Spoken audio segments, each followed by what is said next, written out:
Okay, let's dive right into this. If you fire up a premium VPN, clear your browser cookies, and do all your browsing in private mode, are you truly anonymous? Well, for years, conventional wisdom told us yes.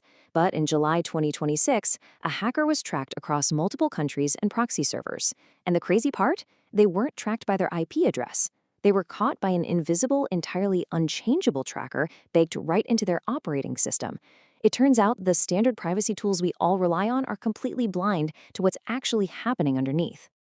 Welcome to the Explainer. Today we are taking a structured, highly forensic look at exactly how Windows identifies you. We're going to break down everything from those surface-level registry keys all the way down to the absolute, immutable identity of your physical hardware. Here is our roadmap for today. 1. The software privacy illusion. 2. Your immutable hardware fingerprint. 3. The unstoppable GDID tracker. 4. How Windows leaks your identity. And finally, 5. The ultimate privacy mitigations. Let's start with number 1, the software privacy illusion, toggles and registry keys. Now, this is where most privacy-conscious power users spend all their time, right? Tweaking toggles and editing registry keys. But there is a really stark contrast we need to talk about. On one hand, you have a layered web of software identifiers in the registry, which are fundamentally changeable, but they sit directly on top of an immutable hardware layer that is literally burned into your machine. The main problem here is that the software layer gives power users a massive, and I mean massive, false sense of security. We're talking about 3 major registry keys at play here. First, the MachineGuid, which is generated right at install for telemetry and licensing. Then, the SQM Machine ID, which is literally just the device ID you see sitting right there in your system settings. And lastly, the advertising ID, which acts like a persistent tracking cookie baked right into the OS for behavioral profiling. Now, sure, you can rotate or wipe these keys. You can write a fancy script to generate a new MachineGuid on every reboot. But what you really need to take away from this is that tweaking software is just rearranging the furniture. It absolutely does not change the foundation of the house. Moving on to part 2, your immutable hardware fingerprint, the physical identifiers you cannot change. As we shift down the iceberg to the hardware layer, we hit rock bottom, true immutability. Your specific motherboard has an SMBOI UUID burned straight into the firmware.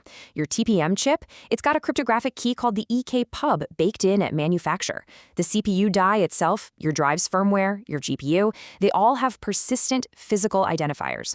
So the absolute crucial point here is this. These identifiers survive any OS reinstall, any disk wipe, and literally any registry edit you throw at them. Unless you are physically ripping out your motherboard or running in a highly configured virtual machine, this is your immutable identity.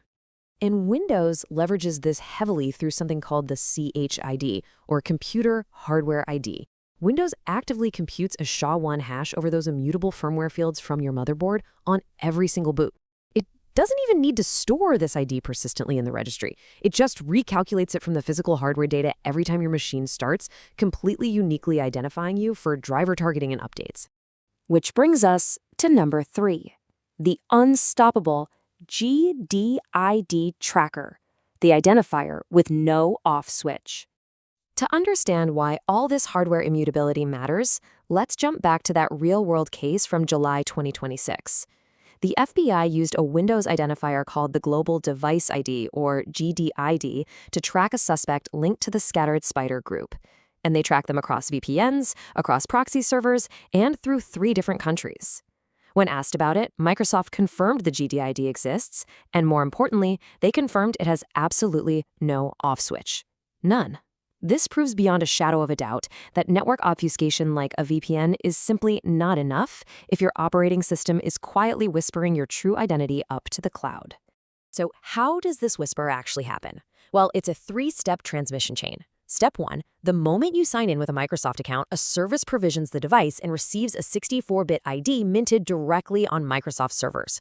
Step 2, the connected devices platform registers this exact ID into Microsoft's device directory service.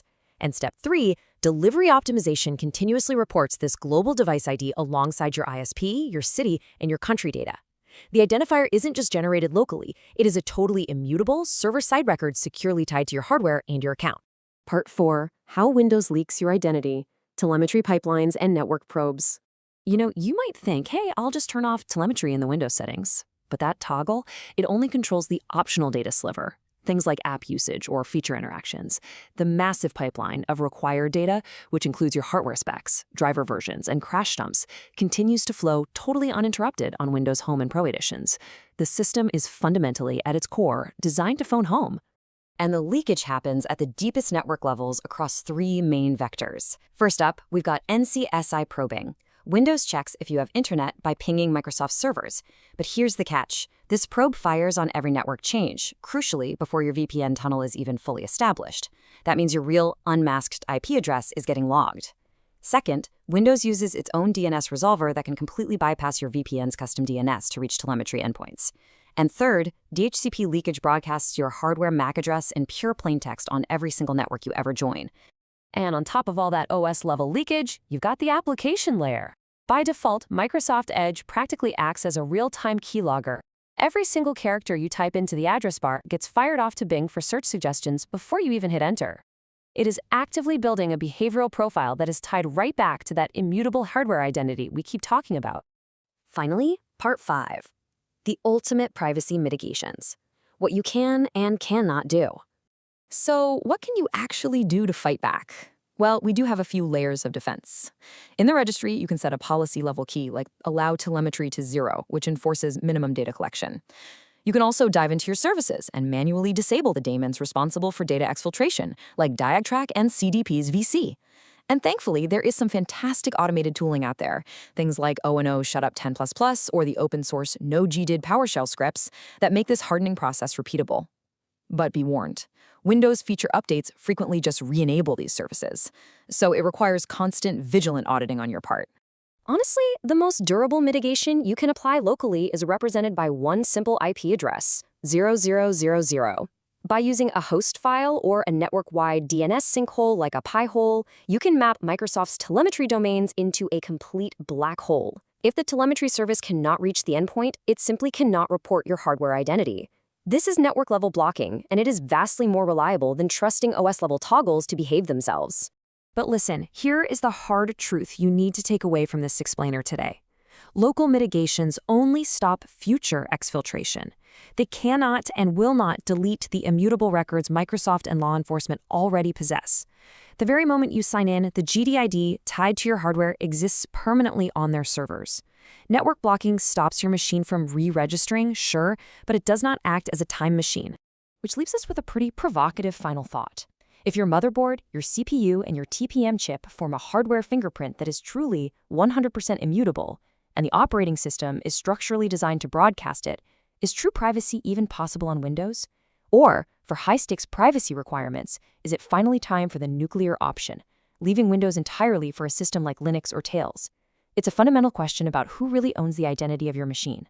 Thank you so much for joining me on this explainer, and remember to keep questioning the systems you rely on every day.